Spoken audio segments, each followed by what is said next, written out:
All right, here we are with Mr. Gord McGill, my good buddy. How you doing, brother? I'm well, Tommy. Good morning. GM from GM. Good How's morning. things?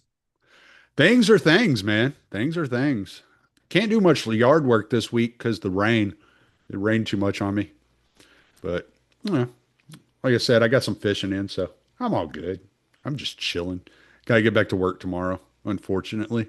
I wish they would just pay me to stay home. That'd be nice. Pull You're like a not fight club and go in there and just beat my own ass or something. you're not a government employee, sir. Yeah, that's true. That's true. But yeah, I know things are good. I'm doing well. Wife's doing well. Everything's going well. How about you? How's your family? No, they're good. Kids first day back at school today. Took them down to town this morning. Clear blue skies, nice, late summer day. Trying to wrap this book up. Fighting through late season allergies. I got a cold. I had a stomach bug I got from one of my kids last week, so it's been Mm, various stages of sickness here, so I might not sound the best, but other than that, we're doing good. yeah. So, are you ready to start advertising the book? Are you ready to start pushing it? Um, well, I mean, got a couple of weeks of editing here to get the final manuscript done. I think the publisher is going to begin the major marketing campaign in November. Mm, So I'm just gonna hang out and try and get it done by then. cool. That sounds good. Yeah, I'm gonna be doing my own. So the guy who started this publishing company, his name is Jeremy Beer. He was what a great name, Beer.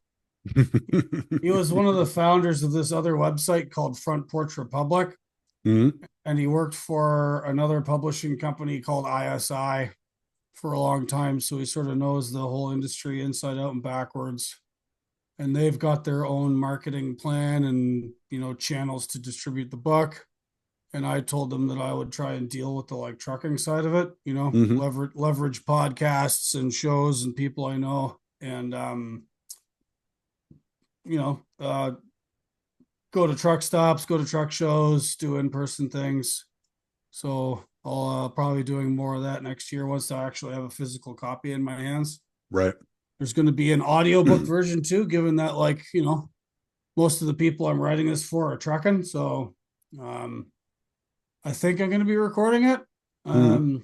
I don't know if that's a wise idea that anybody would want to listen to me read like 275 pages. As long as the introduction is, this is the voice of Gord. I'm Gord, and this is my voice. Yeah, well, apparently, according to the publishers, author read audiobooks do much better than ones with voice actors, I Yeah. guess. Yeah, I think There's so. some cachet to that. So Well, I'm I gonna have think it to. is because because when you're reading a book and you got the punctuation, sometimes you're putting the emphasis in the wrong place or something like that when you're reading it. And if you hear the author read it, you hear like what they intended for you to hear. So it leaves a little bit less up into interpretation. It really gives you like the author's perspective on the book. So I think that's a good idea. Like Scott's recording, I think he's still recording the audiobook for Provoked, which will probably take him, it took him 3 years to write the book. It might take him 5 years to record it. Because dude, it's a fucking massive tome. It's over 700 pages. And Mr. Horton is very thorough. yes, and hit over half of those over half of the book is footnotes. I mean, it's incredible like what he was able to do with this book. When he first finished it, it was like 1,300 pages. He had to edit it down 600 pages to get it down to 700. Whoa, damn. Yeah, so it took forever. He was supposed to write it and like it was supposed to take him 1 year.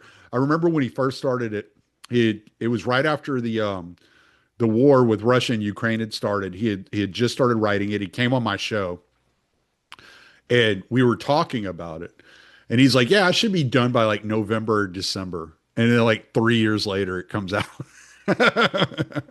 Well, these guys approached me in November, and I didn't really start writing it with gusto until about February.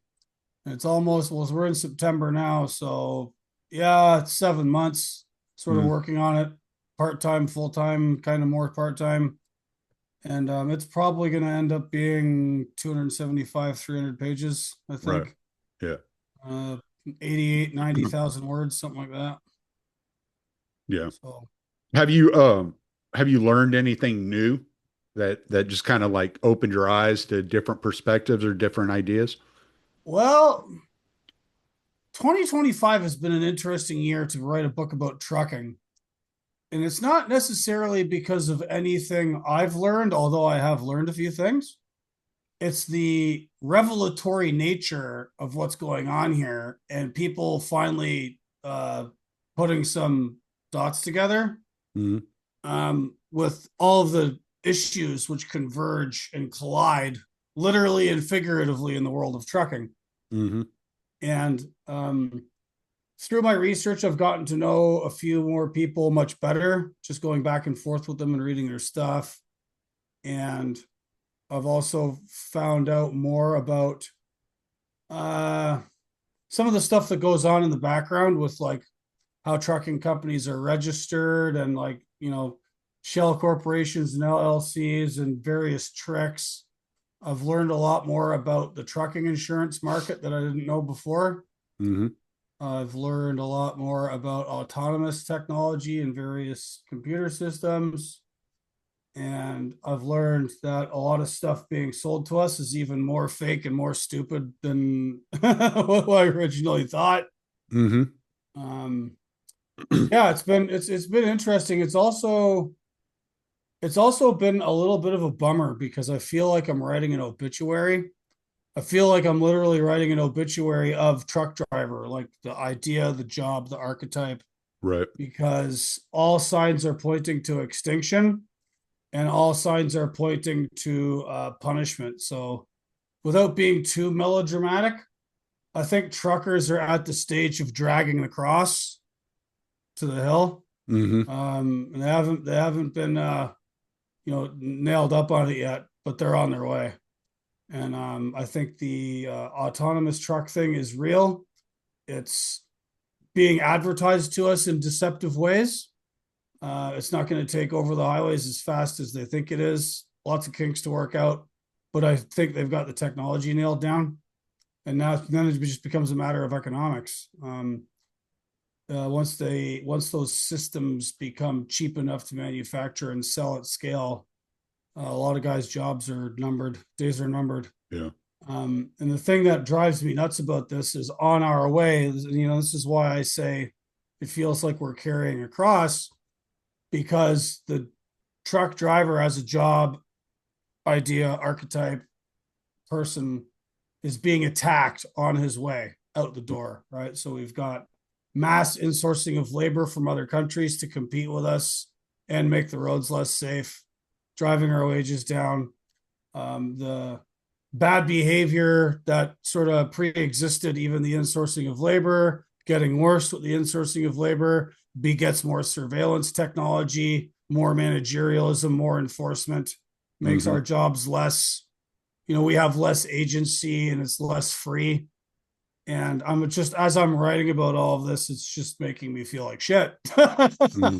Because this is something I've dedicated my life to. I've been a trucker most of my life, as have you. Hmm. And that kind of means something, Dad did it, uncles, my grandpa, and I don't think how it's ending is necessary, and a lot of it was downstream of specific policy decisions and economic moves, Hmm. and I don't think any of them were necessary either because the cost savings there wasn't any except to specific people.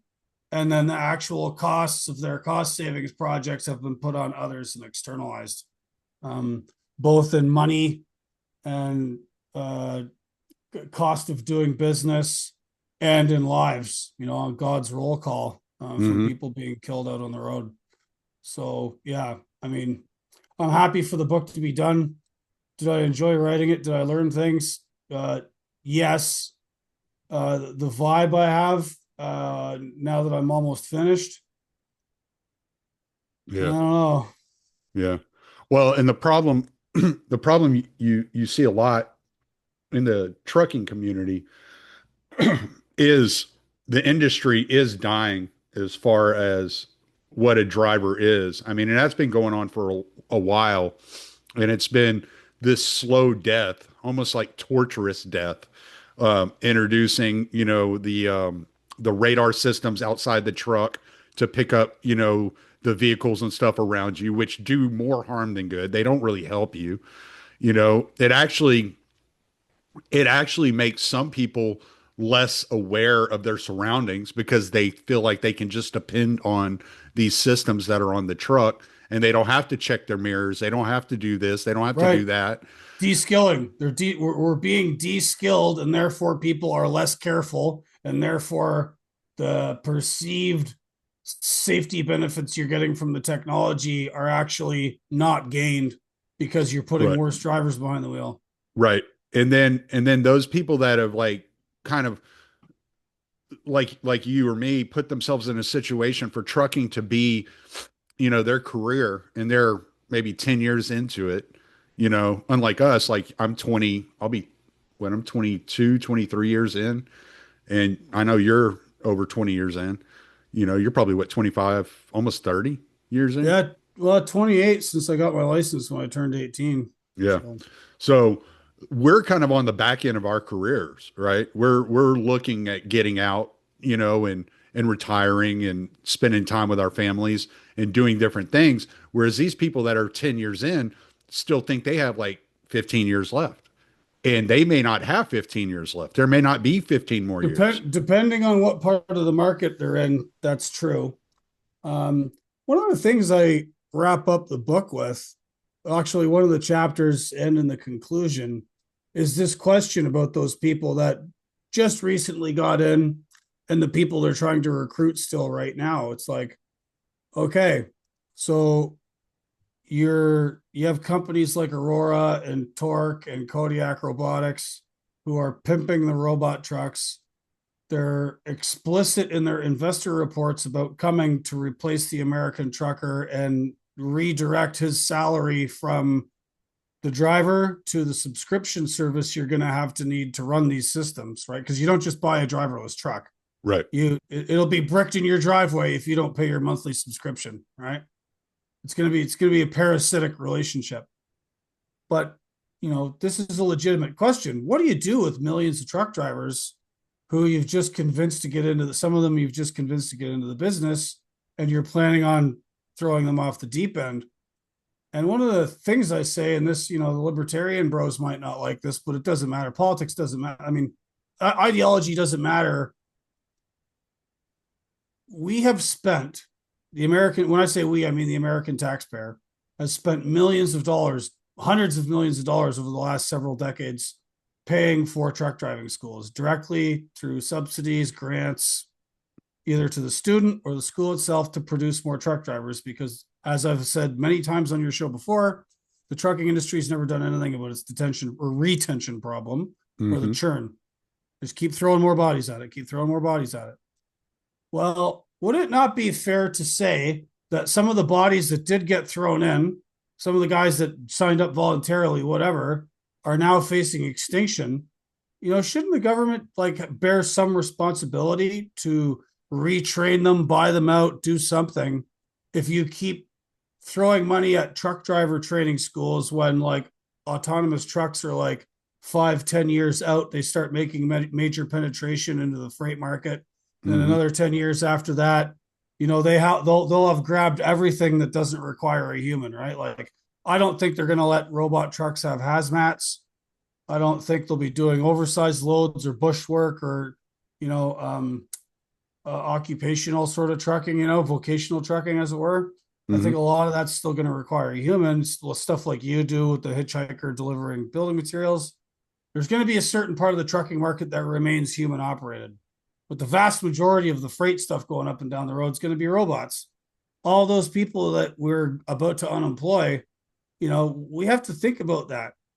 Um, a lot of people freaked out in 2016 with the rise of populism, right? Like Trump coming along, Brexit, yellow vests in France, people uh, organizing to express their dissatisfaction with government and electing figures like Trump.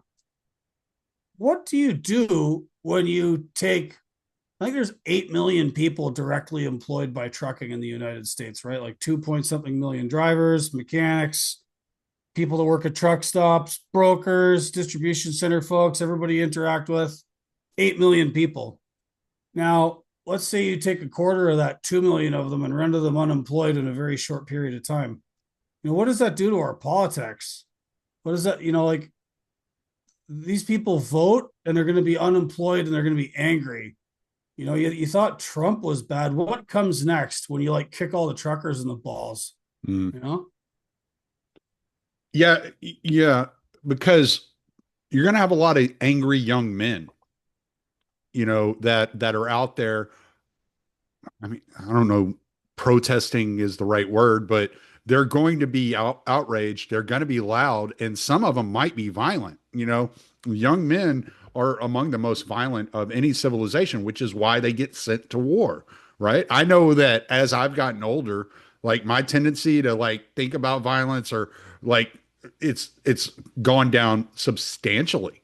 But when I was young, it was like, let's fight, let's go do something, let's get into it. Like, and you enjoy it. You enjoy that contact, that thrill, that even if you're the one getting, the punishment, a lot of times it's fun. You're having fun, and so it's you're putting the most violent uh population out there. And maybe that's why they're like messing with the food supply, messing with the water supply, and increasing the amount of estrogen in men's bodies and, creating this beta male society that we're dealing with.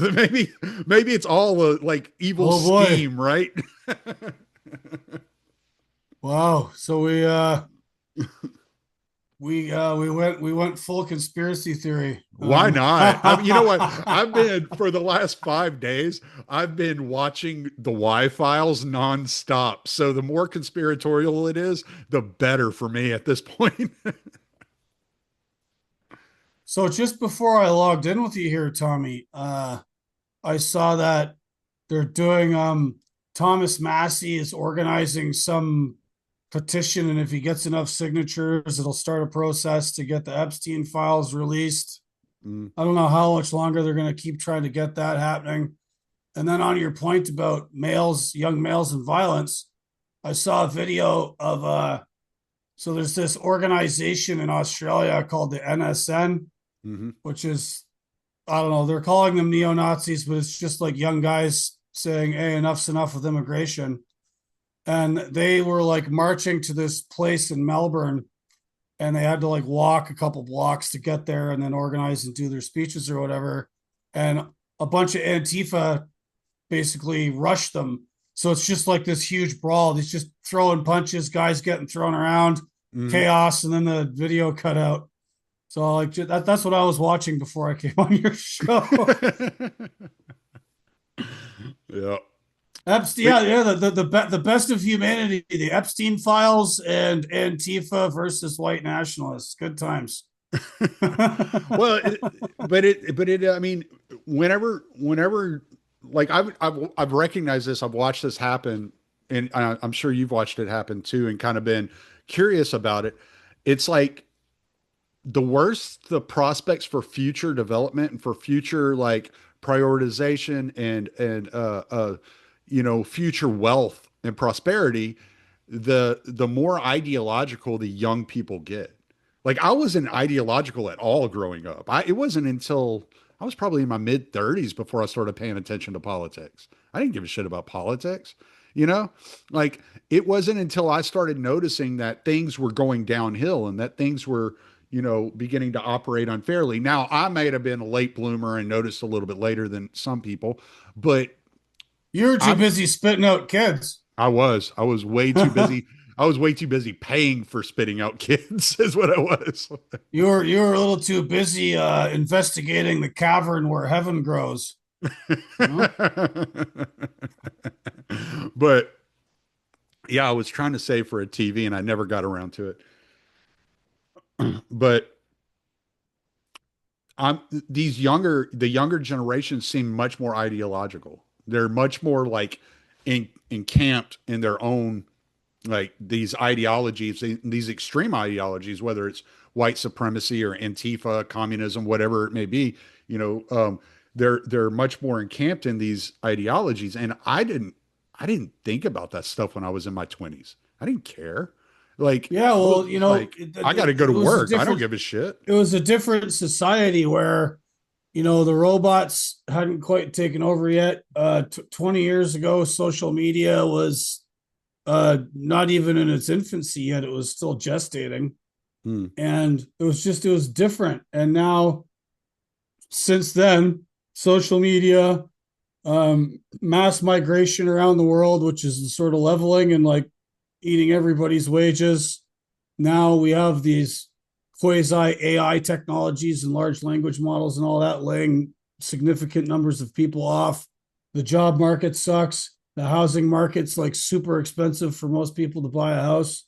So there's been a significant degradation in the, future possibilities for young people today. So of course, you know, when they don't see a viable future, they look for explanations, and then sometimes the explanations they find might be more trouble than they're worth for their Hmm. explanatory power. Right. Well, let's talk about the immigrants driving truck in the United States. There's been a lot of movement on this since there was that accident. I don't know if you want to talk about that accident and exactly what happened. I saw it, but I didn't pay close attention to it. Um, Well, there's been political and policy movement since before that incident, but what happened was is that incident really touched a raw nerve with people once the facts of the case came out, right? So mhm, Tuesday, August 12th, this dude tries to pull a U-turn on the Florida Turnpike. He wasn't supposed to. Didn't look behind him before he did it. Pulled right in front of some people doing like 70 something miles an hour. Killed all of them. First couple of days of that incident, not much was said online. Outside of like sort of trucking Twitter or whatever. It was just another accident because there's been so many of them. mhm, And 3 days later, the dash cam video was released. I was looking at the driver. So it turns out this guy, Harjinder Singh, Punjabi Indian migrant, came into the United States illegally via Mexico into California in 2018. Got himself an illegal CDL in Washington, got another one in California. I've been working here this whole time. Despite efforts to remove him, he pled like he didn't want to go back to India because he was afraid because he was he worked for Khalistani organizations and that are considered terrorists by the Modi government. But then he also told his friend he was only in America to make money because that's what most people come here for, is to send remittances home because mhm, American dollars go a long way where you come from and it's too expensive to live here. So they just come and work and leave. Um, so people see this video. The gentleman in question, Mr. Singh, he looked pretty nonplussed about it all. Like there was no empathy, emotion, anything. Like it didn't look like anything registered on him. Then there was a picture of him outside the truck, also with like this sort of 1,000-yard no emotion stare. And all the facts of the case come out at the same time as this video. And so mhm, people start losing their fucking mind, right? That video went viral, millions and millions and millions of views, ends up on like all the usual sort of right wing conservative leaning outlets. And people are like, WTF, how did this guy get here? Yet another example of the failed immigration policies of Biden. And then they started asking questions about the trucking stuff. And it gets political because, Ron DeSantis accuses Gavin Newsom of giving him a CDL, but he originally got it in Washington. But when you examine the fraudulent issue of commercial driver's licenses in America, mhm, Florida is in on it as well.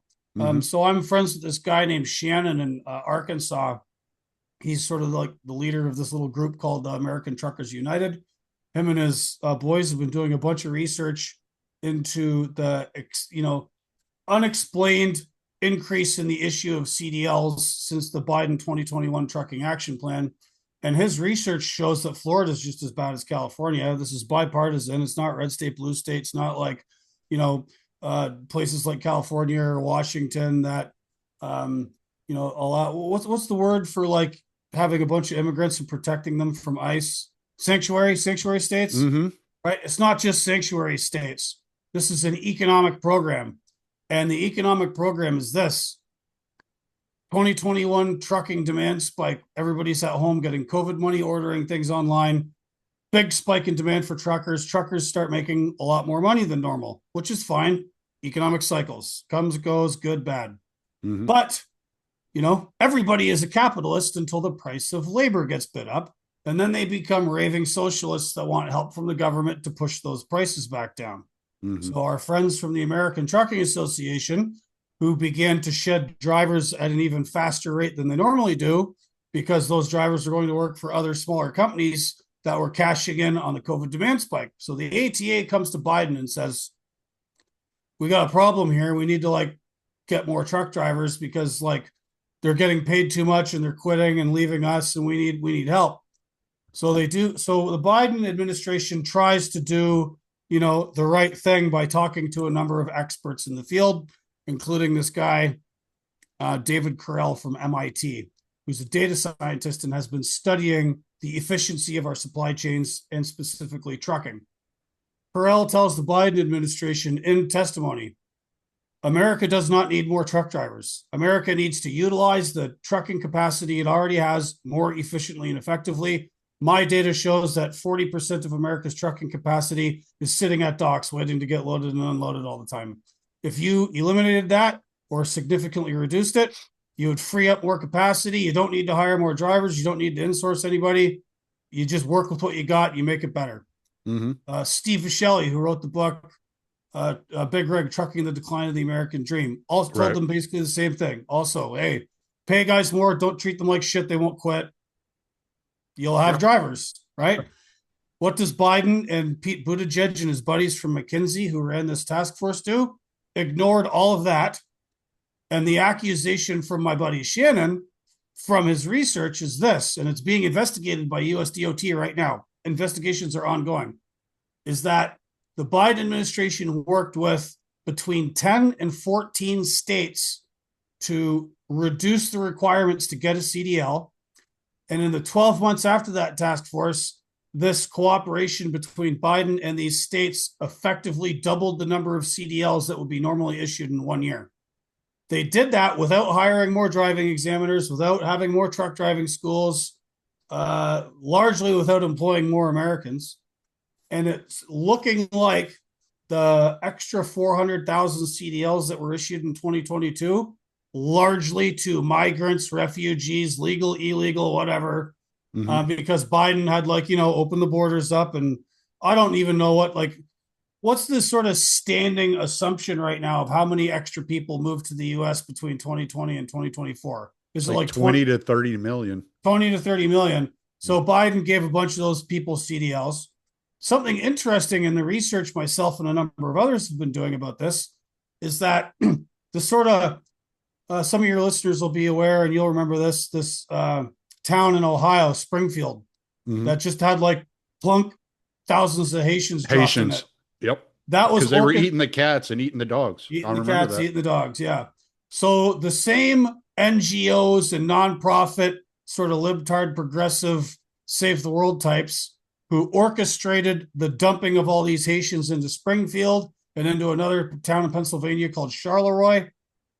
Many of them are implicated in this program to give new arrivals to America CDLs. They have their own programs to pay for it, to get government money, transfer it to migrants and refugees. Here, go get your CDL.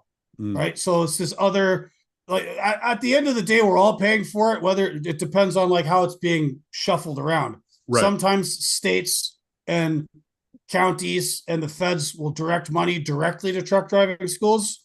This time it went through these intermediaries, these NGOs and nonprofits, to get it to people who just showed up in America that would normally not be on unemployment or be working through the normal channels or going to a technical college, right? So the Biden administration basically paid for a whole bunch of recent arrivals to get licenses.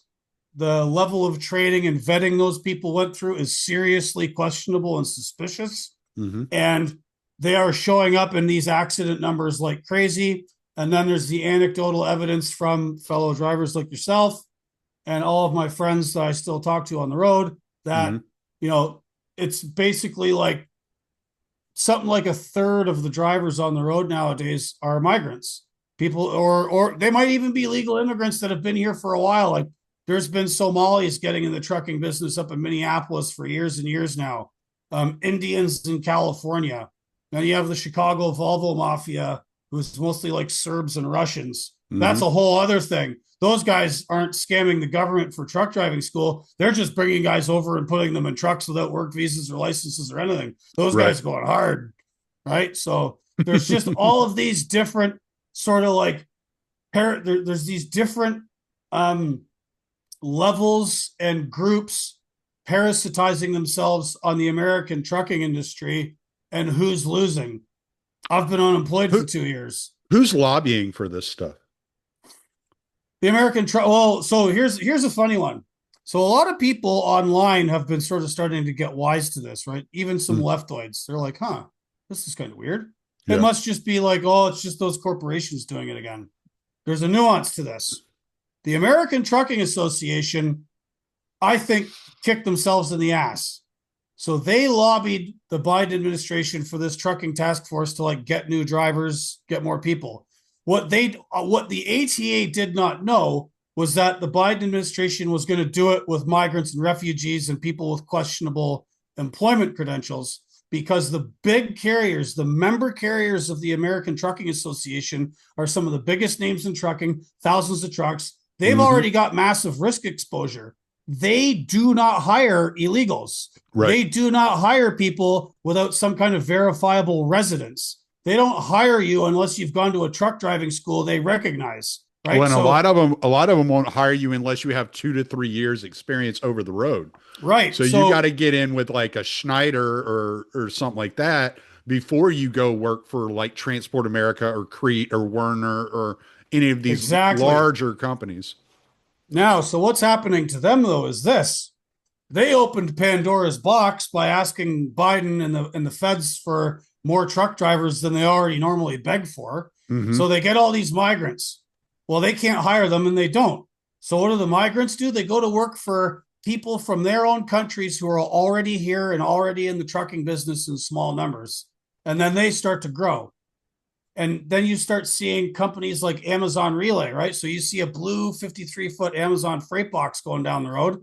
It's Mm-hmm. always pulled by some no-name little trucking company. Most of the carriers that work through the Amazon Relay program are these small trucking companies owned by people who are often not even in America. Like a lot of these Russian and Serbian gangsters in Chicago, they're based in Chicago, but their offices are in fucking Belgrade and Moscow, and they're directing traffic, Belarus, dispatching. yeah. They're doing everything from over there. Mm-hmm. And so we have these smaller trucking companies run by migrant groups, often with like layers of LLCs, right? So if they run up a bunch of safety points from getting bad inspections, running junk equipment, drivers going over their hours of service, whatever, they just close that company down, move all the equipment and drivers to another LLC and open up again with like a different motor carrier number, because the government hasn't clamped down on the market and motor carrier numbers. And they don't want to because they believe it's an imposition on the free market. What's happening is all of these holes in the system are being abused and taken advantage of by this large influx of migrants into America and people looking for jobs to make money and send home in remittances, right?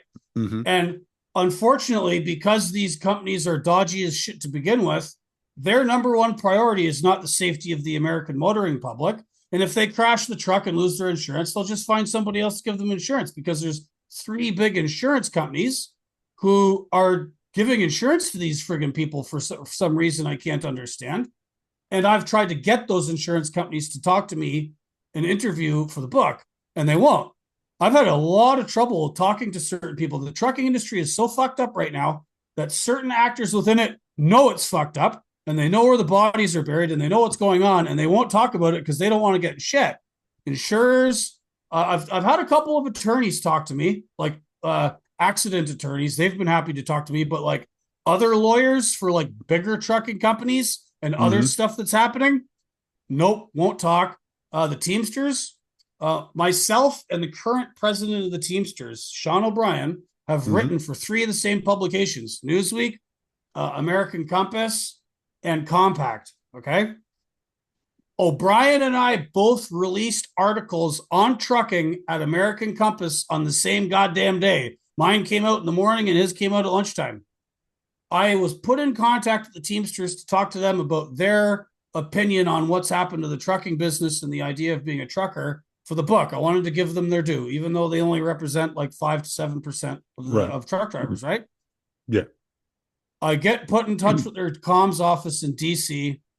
They're like, yeah, sweet. We might not be able to get you Mr. O'Brien, but we'll get you somebody who's been in the Teamsters a long time and can speak to the history of this and give you our positions. We'll find someone for you. I'm like, okay, sweet, no problem. Mm-hmm. A few weeks goes by. I email them, hey, did you find somebody? We're still working on it. Email them a week later, no answer, no answer, no answer. So basically the Teamsters ghosted me, and I got talking with someone who's very knowledgeable about the Teamsters, and they said that like O'Brien has like a super tight leash on communication, extremely strict. He basically all of their public relations, media, he keeps a very tight leash on that shit. And even though I said very explicitly to the Teamsters, like, I'm not some foaming at the mouth AM zombie Reaganism anti-union guy. I'm Mm-hmm. not that. I want to give you guys an opportunity to talk to me about my thesis about what's become of truckers and give me the Teamster position on it, and I will put it in the book. Right? I was very upfront about what I wanted to do, but they don't want to talk to me. That's wild So, too, like, because it I is. saw I saw that guy a few months ago. He was on Megan Kelly's show, and Yeah, she's much more anti-union than you are. yeah, no, I mean, the O'Brien is willing to talk to people. He's quite clear. He's He's very got a charismatic. yeah, He he's seems got a like a little bit of really cool dude. yeah, he's got a little bit of Jimmy Hoffa in him. He swears like a sailor. He doesn't give a fuck. Um, but behind all of that, there's some major political calculations. So we can often infer certain things about people not only from what they do say, but from what they choose not to say. Right. So if you go through O'Brien's Twitter, never mentions the English language proficiency reinforcement from Trump. Never ever talks about the illegal migrant and refugee problem in trucking. Never talks about the Biden trucking task force. Doesn't on the Teamsters website, on their whole like news page, which is very active. I've been going through it and looking, nothing. There are certain major issues in trucking right now that the Teamsters do not talk about. What can we infer from this? Right? O'Brien has admitted, he told Tucker Carlson on an interview, he said, I'm a Democrat. I will talk to President Trump. I'm happy to work with the Republicans to like make things better for my members. Like that's the one good thing about O'Brien. O'Brien is not like necessarily an ideologue, right? And neither was Jimmy Hoffa. Remember we were talking about Thad Russell's book, Out of the Jungle, Jimmy Hoffa and the Remaking of the American Working Class? Mm-hmm. One of the things I learned in that book is that Hoffa was not also not an ideologue, right? Like a lot of union people are like either socialists or communists or workers of the world, whatever. They have an ideological drive behind them. Hoffa, although he learned under one of those guys in Minnesota, was not necessarily that way. And to Hoffa, and this is the whole premise of Thad's book, is that Hoffa took a market-based approach. Like, I get my members better benefits and better pay. They join the Teamsters. Teamsters get more powerful. Mm-hmm. Right? I'm Yeah. getting customers.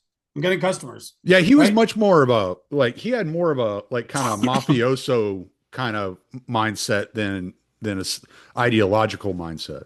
Right. Yeah. And again, I don't want to like cast any. I'm not trying to say that like O'Brien is exactly like Hoffa, Right, right, but right, right. you do see similarities.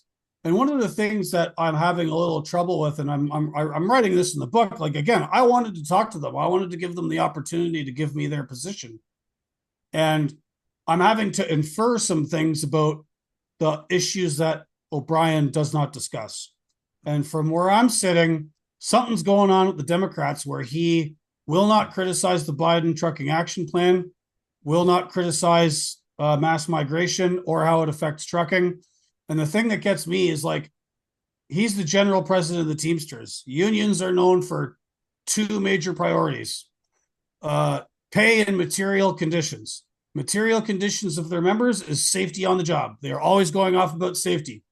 If you're a Teamster and you're driving on the highway, you are tangling with the same idiot, insourced, unvetted, untrained, illiterate fucking laborer behind the wheel of an 18 wheeler they shouldn't be behind as Mm-hmm. anybody else. Yes. So all of O'Brien's members are at the same risk of getting in accidents from these assholes as the rest of us are. And O'Brien isn't saying anything. Maybe I missed it. Maybe I missed it, but I don't think I did. Well, let me ask you this. How many how many members of like do you know the percentage of Teamster members that are drivers? Because the Teamsters cover a lot of different, they have like plumbers and like actors and all, they cover all kinds of Right. different industries. So what percentage of the workforce through the Teamsters are drivers? That's a good question. I probably have that written down somewhere, but not in front of me. Um, it's actually the minority of their members are truck drivers. That's what I was Uh, thinking because I'm wondering if he's worried about stepping in a hornet's nest when he knows that the industry is going out the door due to technology, and that he's looking out for his other members over the more so than he's looking for the truckers I in his mean, union. maybe, but to O'Brien's credit, he has also taken a very firm stand against automated trucks. Mm, He's his Teamsters state locals have sponsored legislation in various states to require a safety driver in all these trucks. mhm. Whether or not he'll be successful with that, I don't know. But he's thinking about it. Hoffa's or not Hoffa, O'Brien's big push is to organize Amazon. Hoffa's big push is to get that concrete off of him so he can rise from the dead.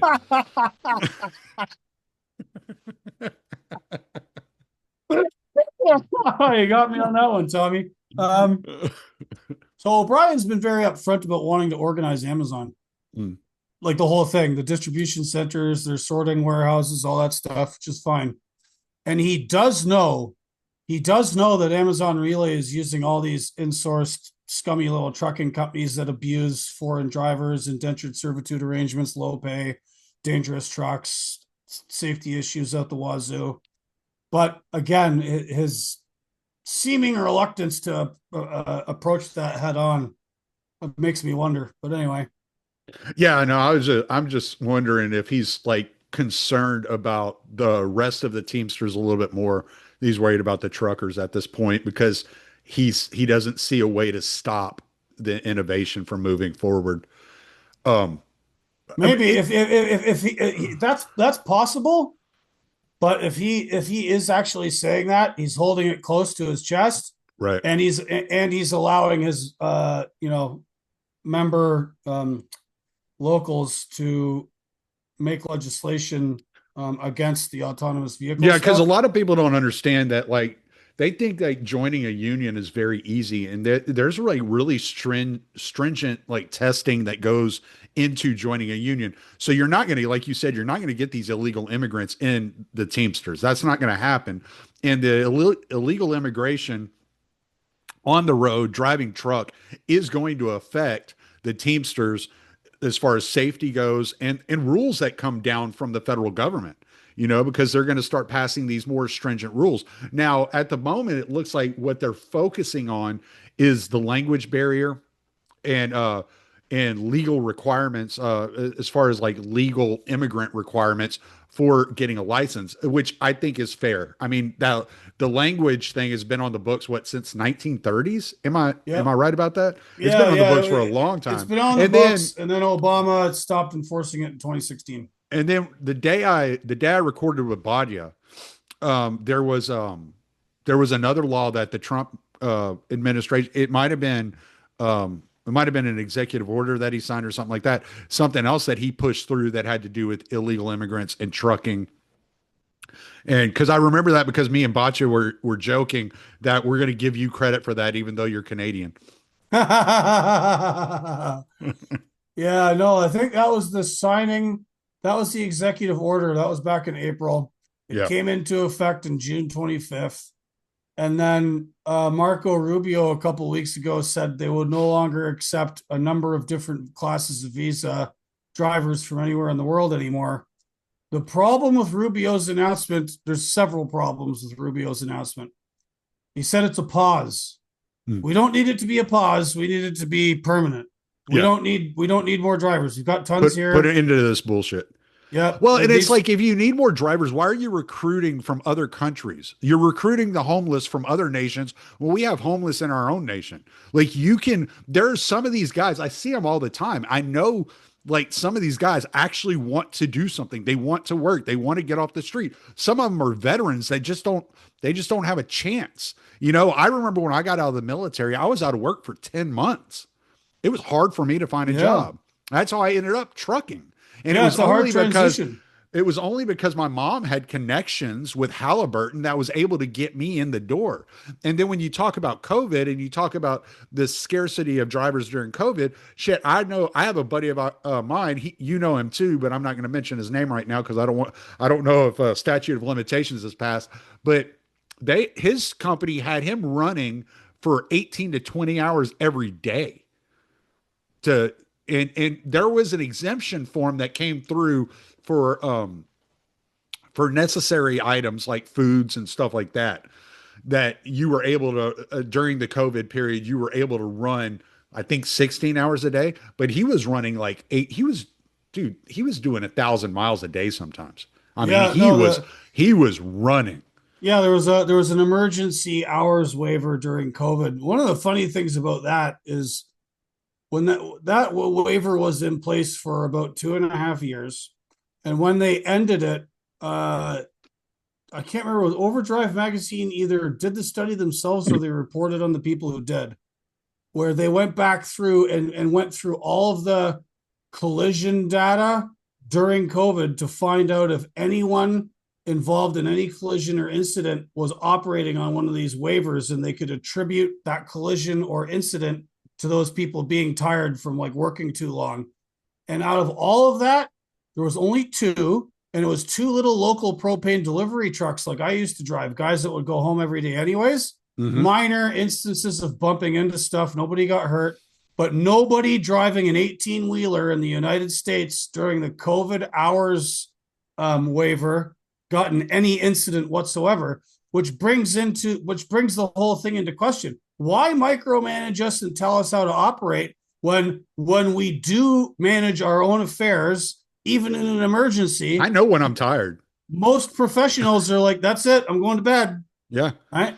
Okay. So in 2003, when I got my license in 2003, the regulation was 16 and 8, right? So Yep. you had to have an 8-hour break between every 16-hour workday. I would wager that accidents were less likely then than they are today. Pardon me? I said I would wager that in 2003 there were less trucking accidents than there are today with a 16-8 versus a 14-10, a 16-8 workday, because you had more professional truck drivers. You had people that were yes, it's complicated, but it's more professional drivers. And if you look at the crash statistics, my friends at ATU have a graph on their website, and it shows that truck collisions involving fatalities were on a nice long downward slope all the way to 2015. 2016, they start ticking up. Mm-hmm. Do a little bump in 2020 because of COVID, everybody's hanging out at home. Then 2021, 2022, they shoot up again.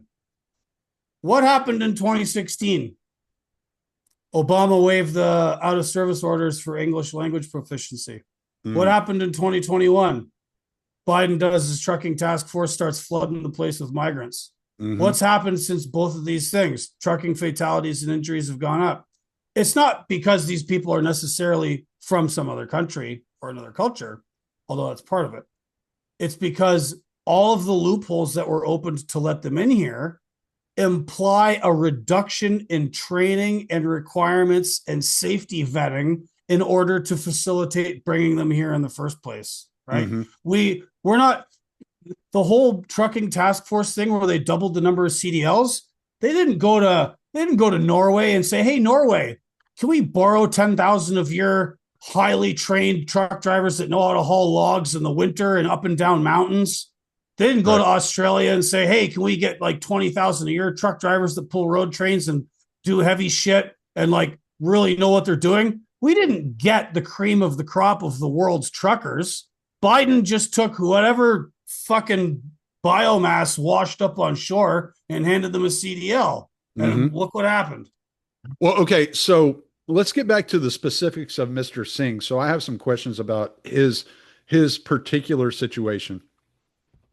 So you said he crossed over in 2018, and then he was 2018. Yep. so that was when Trump was president the first time. Yep. And then he was able to get a license in Washington. And Right. then Illegally. and then he got another license in California. What is the time frame between the licenses? Because if I'm not mistaken, at least here in Texas, like when I get my CDL, when I go renew my license, it's good for 6 years. Right. So here's the deal. This is the great question. This is nuance and details.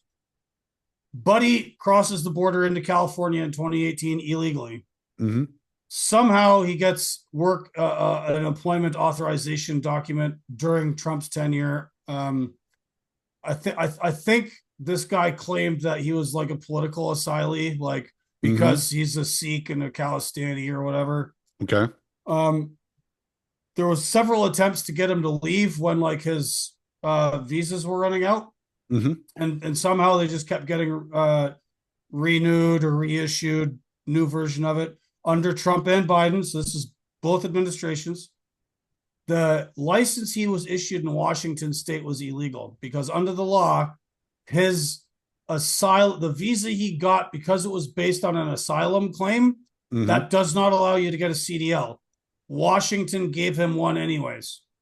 Buddy moves down to California, goes to work for a trucking company out of Fresno, gets a California CDL. California takes his Washington CDL and then basically considers it equivalent, but Mm. they never canceled it. So when he got pulled over, he had two CDLs on him. You're not, that's against the law. Hmm.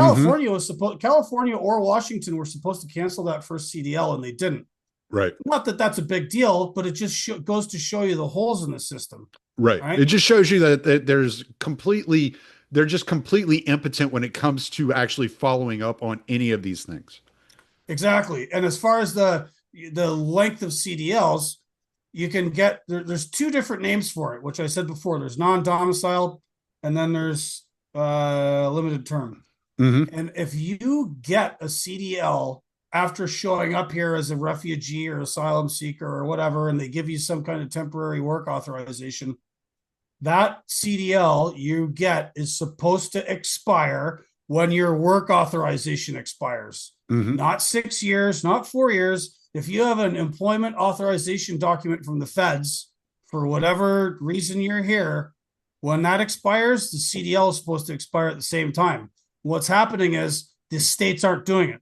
New York, California, Washington, a bunch of the blue states are Florida. not. Yeah. I mean, you mentioned Florida earlier. Yeah, yeah. Well, I don't know what Florida. I don't know what Florida's. I know Florida's issuing a lot of CDLs. I don't know how many of them are these sort of dodgy ones. I know that Florida has had a number of bribery scandals busted where officials with the Florida DOT and DMV were giving out CDLs to people who'd never done any tests. Well, you know what's so funny about that is because I remember when I was still driving over the road, the rule was if you did not live in Florida, you did not deliver to Florida. They had so many drivers in Florida that they had plenty of drivers going in and out, going back home for their days off, that they didn't need people from other states to be running into Florida. The only people running into Florida lived in Florida.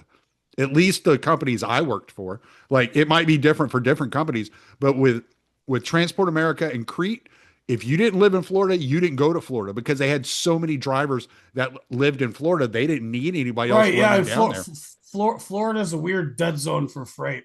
Yeah. There's usually almost nothing ever coming out. Well, you would think with all the ports, like they would be shipping stuff, right? The access to the I mean, ocean. there's some stuff that comes out of Miami, and there's like lumber and various other things in the northern part of the state, but like South Florida is a dead zone. It's just people live there, so you deliver stuff to them, groceries, all kinds of goods, Mhm. and then there's just nothing coming out. It used to be you would always get like your tropical fruit, your orange juice and stuff like that, but like all the orange groves got killed a few years ago for some reason, right? Mm. And there's just like Florida is just a dead zone for freight. It's like whenever you rate a load to go to Florida, you have to build in like 500 or 600 miles back up into Georgia to get a backhaul because there's just nothing. There's just nothing Really? there. Yeah. Yeah, because I think so between 2012 and 2021, I went to Florida one time. Like that was it. All the miles up, I spent more time in New Jersey and Chicago than anywhere else. And I was Yeah. I just mean, running between O'Hare and Newark Airport. That was it. Just back and forth, back and forth, back and forth. yeah. When I was OTR in the US a long time ago, I think I only ever went to Florida 4 or 5 times ever. Mm, That was always with a flatbed. I was hauling steel to some joint in Miami. I remember hauling these really long crates with helicopter blades in them. I took to an airport in Kissimmee or Orlando or something. hmm. And yeah, I never did get involved with the hauling reefer stuff down there to get orange juice or Yeah, anything. I was running shit. I ran John Deere from Iowa to freaking Laredo more than I went to Florida. You know, it was crazy. Everybody So needs farm equipment and lawnmowers. yeah, yeah. Well, we had a contract with a Mexican company, so we would run it right down to the border because like our terminal was like a mile from the Mexico border. So we would run it right down to our terminal, drop the trailer, grab an empty, and come out of Laredo with an empty. Sometimes we would do a pickup in Laredo, but a lot of times we would just run out of Laredo with an empty. And they would come across the border, grab the equipment, and run it down into South America.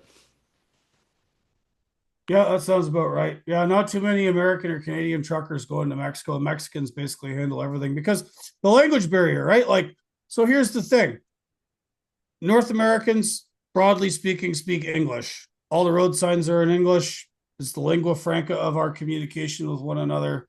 Hmm. Yes, there's some edge cases of people speaking other tongues, but the language of business is English. The language of road is the English. Hmm. In Mexico, it's Spanish. So why would American or Canadian or French truckers from Quebec go into a place they can't talk to anybody, right? I mean, obviously there's other problems with Mexico with cartels and bandits and the rest of it, and there's like a little bit of a danger security issue.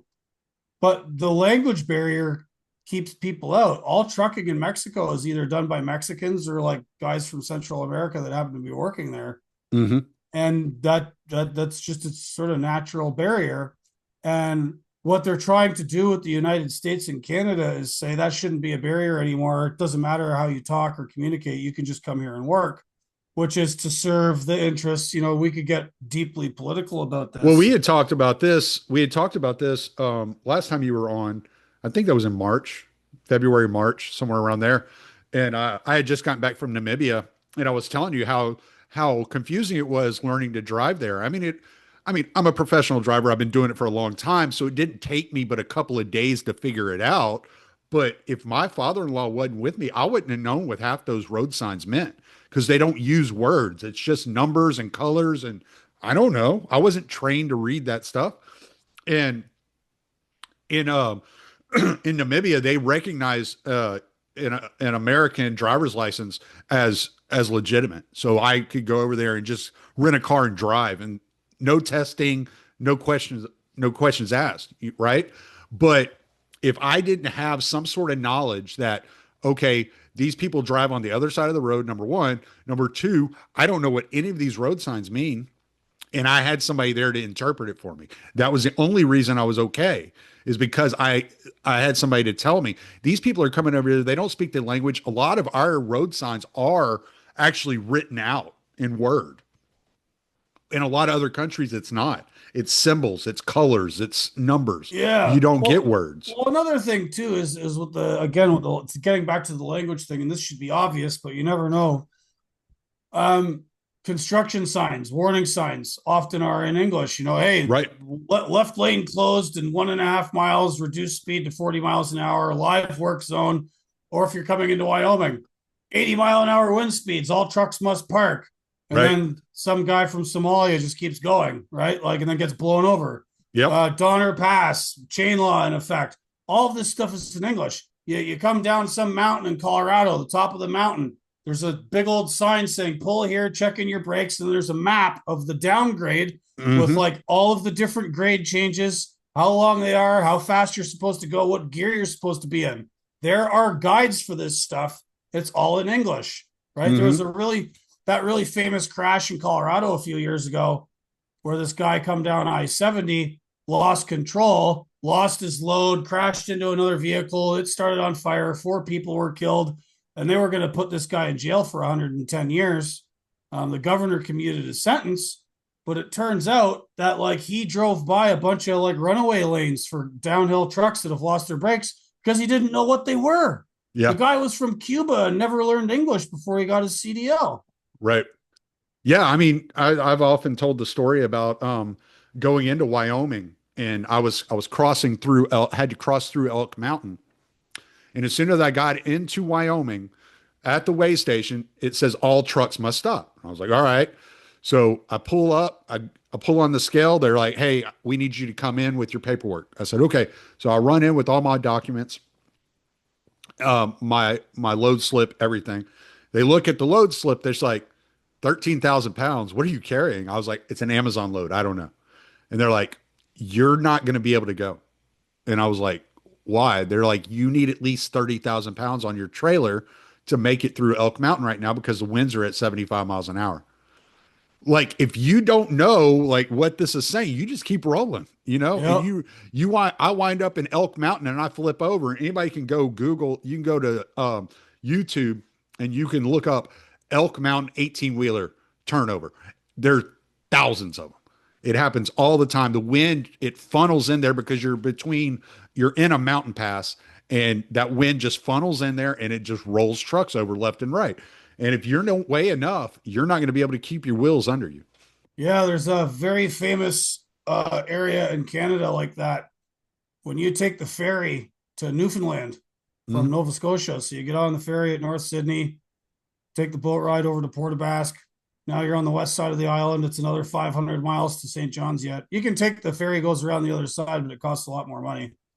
Anyhow, when you get off that ferry a couple miles from Port aux Basques, there's an area called the Wreck House, and it's basically this weird spot where the road is a really narrow strip of land between the sea and the road and the land, right? It's like kind of cut out. And the way that the wind comes off the ocean and hits that hill, it creates this like spinning wind vortex thing. And when it hmm. picks up, it will literally throw trucks off the highway. Yeah. So there's a big old sign when you get off the ferry. It says, stay here because the wreck house is up, or you can keep going because there's no wind, Mm, right? yeah. Yeah. I was stuck there. I was stuck at a truck stop. I was stuck at a Love's for 4 days waiting on that wind to die down. I mean, Wow. nothing I could do about it. I was supposed to be, that was my last load. I was going to drop in Utah, come back through Wyoming, drop in New Mexico, then come home. And I was supposed to be home for New Year's Day. And I sat there till the day after New Year's. So Wow. yeah, it was a crazy situation. And if you don't read the language, you don't know what the warning signs mean, you don't know what any of this stuff means, you're putting yourself in a position to die. I mean, honestly. And other motorists. It's not just Other you, motorists too. Yeah. right? Yeah. I mean, luckily all the turnovers I've seen of 18 wheelers in the Elk Mountain Pass have always been singular, accidents, no other cars around them. But that's not to say that it can't happen. You roll over on another car. I mean, everybody's dead. Yeah. No thanks. And it shouldn't be this way, and it didn't have to be this way.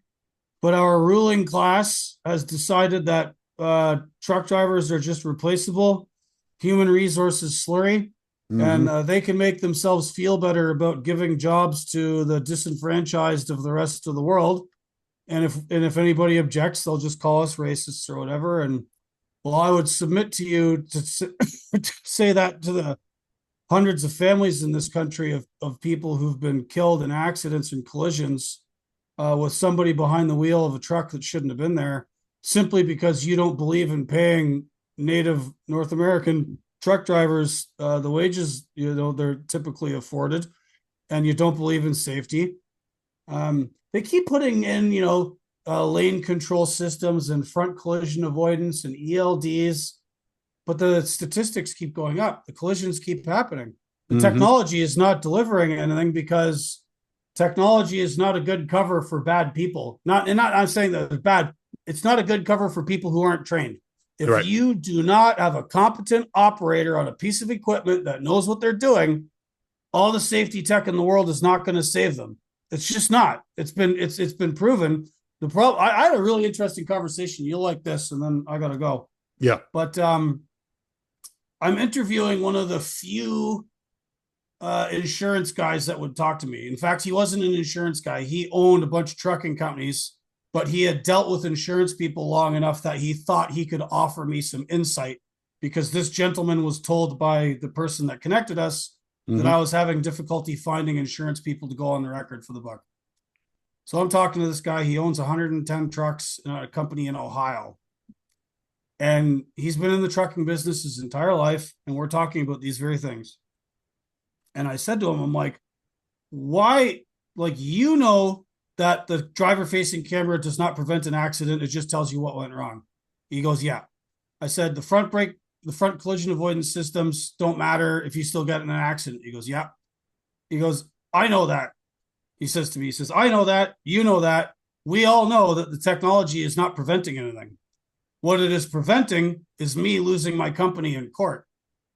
So what's happened is people in the know, trucking company owners, drivers, everybody understands that the technology stuff is bullcrap. But when you go into a court of law in America and one of your trucks has gotten involved in an incident where the attorneys for the plaintiffs on the other side are coming at you because they're going to try and sue you for getting involved in this collision, they want to know that the trucking company did everything possible to prevent this incident. And they consider these technology impositions as due diligence, even if they don't work. A lawyer and a jury will say, oh, yeah, they had safety cameras in their truck. Okay, that's a mitigating factor, even though it doesn't work. They never Mm-hmm. hear that part of it. It's just like, oh, tick the box.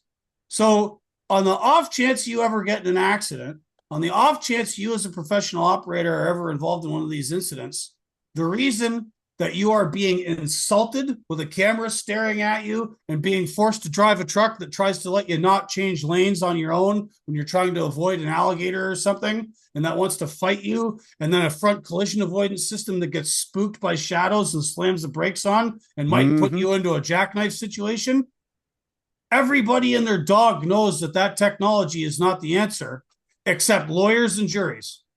And everybody who's ever dealt with that technology knows everything you said is 100% accurate. Right. A And the hundred salespeople percent. and the people selling it. The people selling it will tell you, Gord, you're 28 years behind the wheel don't mean anything. Our camera right here means everything. Yeah, which is bullshit. So yeah, that's All what we're right, up buddy. against. Plug So plug everything you got going on. you can find more of my ranting and my own podcast called The Voice of Gord at autonomoustruckers.substack.com. I've been known to write for a few magazines. The Blaze, Newsweek, The American Conservative, American Affairs Journal, American Compass, a bunch of other ones. I am 1776. I'm writing a book called End of the Road Inside the War on Truckers. Yeah, there it goes. It's publishing in March. There will be an audio book, a Kindle e-reader version, and a paper version. Pre-sales open in November. And yeah, a little outfit called Creed and Culture Books that are just starting and don't even have their website up yet. But yeah, that's what I'm up to. Anybody knows an old school trucking company with old equipment with a manual transmission and no electronic bullshit that's looking for a driver, let me know. Because otherwise I'm unemployable. So I'm done writing this book. I need to get back to work. Writing doesn't pay shit. Writing for big name magazines doesn't pay shit. I'm broke. I want to go back on the road and make some money. I just can't do it driving a truck that's emasculating. Yep. Let's put it that way. I feel you, man. All right, Bubba. Well, you go feel better and spend some time with the kiddos, and we will chat later. All right, man. Peace. Take care. Thanks so much, Tommy. Not a problem, bro. Appreciate you.